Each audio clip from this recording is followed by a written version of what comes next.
और supreme court की टिप्पणी पर अब कांग्रेस ने बीजेपी का घेराव किया है। प्रमोद तिवारी की तरफ से बयान आ रहा है, कह रहे हैं कि नुपुर की नहीं बल्कि बीजेपी को भी अब माफी मांगनी चाहिए। रेणुका चौधरी कह रही है कि एक अकेली महिला जिम्मेदार नहीं है, बीजेपी ने पूरे देश का माहौल बिगाड़ कर रख दिया है।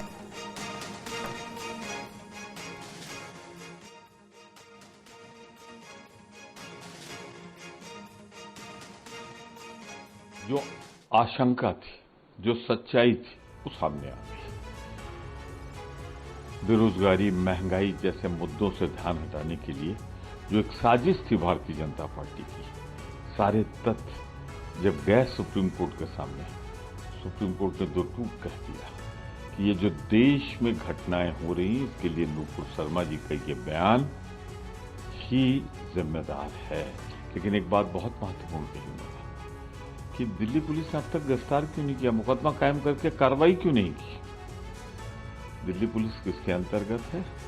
भारत सरकार के। तो माफी सिर्फ नुपुर शर्मा जी को नहीं मांगनी चाहिए, माफी भारतीय जनता पार्टी के सर्वोच्च नेतृत्व को मांगनी चाहिए कि अपनी कमियां छिपाने के लिए उन्होंने सारे देश में आग लगाने का वातावरण बनाने दिया अपने अधिकृत प्रवक्ता को, अपने अधिकृत मंच से।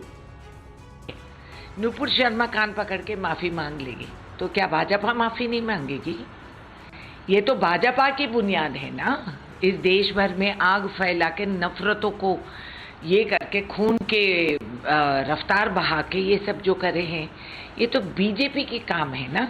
तो बीजेपी भी देश से माफी मांगे, माइनॉरिटी से माफी मांगे, दलितों पे जहां हमला हुआ माफी मांगे, कान पकड़िए और माफी मांगिए, नहीं तो आपका भी एक हालात ऐसा होगा। और घूम पलट के एक महिला को बलि का बकरा बना दिए।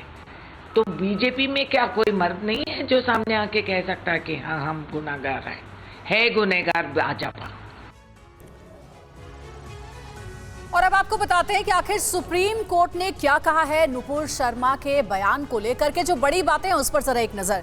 सुप्रीम कोर्ट तल्ख नजर आ रहा है और कह रहा है कि आपके बयान से पूरे देश में आग लगी है। नुपुर शर्मा को कोट करते हुए टीवी पर नुपुर शर्मा आए और पूरे देश से माफी मांगे। साथ ही आगे कहा गया कि आपने गैर जिम्मेदाराना बयान दिया है, माफी में देरी की है, कंडीशनल माफी मांगी है। आपके बयान से ही उदयपुर जैसी घटनाएं सामने आई हैं। और साथ ही आगे सुप्रीम कोर्ट में कहा गया कि पार्टी प्रवक्ता को कुछ भी बोलने का लाइसेंस नहीं मिल जाता है। सत्ता की ताकत दिमाग पर हावी ना हो, खुद को वकील कहती है फिर भी ऐसा बयान दिया। और साथ ही आगे कहा गया कि टीवी एंकर ने अगर भड़काया तो उस पर केस क्यों नहीं हुआ, आपकी ताकत की वजह से आपकी गिरफ्तारी नहीं हुई। ये बड़ी बातें सुप्रीम कोर्ट की ओर से कही गई नुपुर शर्मा के विवादित बयान को लेकर के। लेकिन नुपुर की ओर से क्या कहा गया, यानी कि नुपुर शर्मा के जो वकील थे उन्होंने क्या कहा। सारे केस की सुनवाई दिल्ली में हो, ये याचिका डाली गई थी। शिवलिंग पर अपमानजनक बातें कही गई, मुझे रेप और हत्या की धमकी मिल रही है, ये पक्ष नुपुर शर्मा के वकील की ओर से रखा गया। देखिए जो बड़ी बातें हैं सुप्रीम कोर्ट में जो आज कही गई हैं नुपुर शर्मा के पैगंबर मोहम्मद के बयान को लेकर, उसके बारे में आपको बता रहे हैं। अब देखिए वकील ने जो कहा वो हमने आपको बताया, कोर्ट की ओर से क्या कहा गया, टिप्पणी क्या हुई ये जानिए।